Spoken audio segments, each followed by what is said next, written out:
一、為何天然血海柳、黑珊瑚以黑色絕大部分？血海柳學名黑角珊瑚，坊間通稱黑珊瑚，其外觀以黑色為主。核心成因有兩點：一、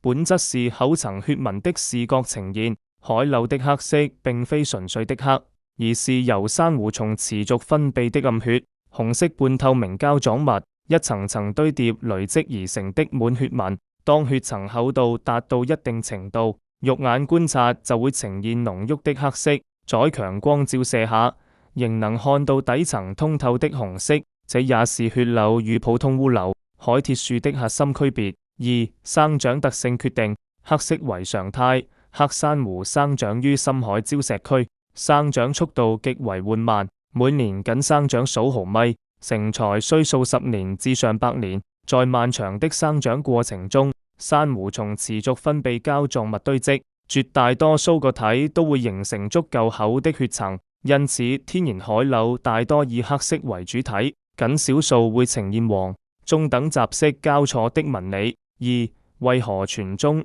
全黑、全差的料子價格更高？這三類是文環圈對頂級海柳料的分類，價格昂貴的核心是天然稀缺性加品質頂級加收藏價值高，分別解釋如下：一、全黑料、滿血料。全黑指的是整塊料子色澤均勻濃黑，無雜色、無白皮、無行裂，打光整體透紅，是血柳中極為稀有的品相。天然海柳大多黑中帶黃、帶棕，能形成無雜質的全黑滿血料，概率不足5%，且這類料子質地更細密，密度更高，盤玩後會形成溫潤的黑赤色包裝，質感如玉，無論是做飾品還是收藏，價值都遠高於普通雜色料。二、全差料。全差指的是保留了天然完整、二叉、多叉株型的海柳原枝，無斷裂、無缺損、無拼接。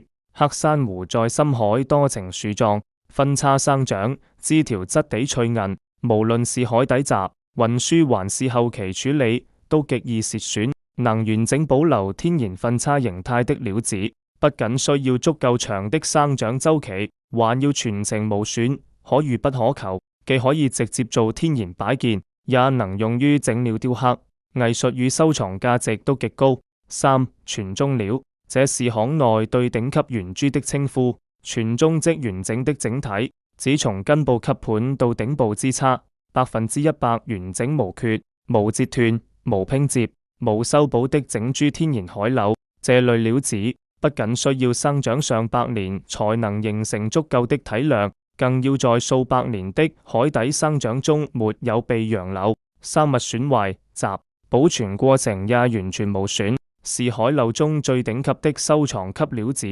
數量極度稀少，因此價格最為昂貴。除此之外，黑珊瑚已被列入 CITES 公約保護，合法可流通的天然料子越來越少，市場供需失衡，也進一步推高了這類頂級品相的價格。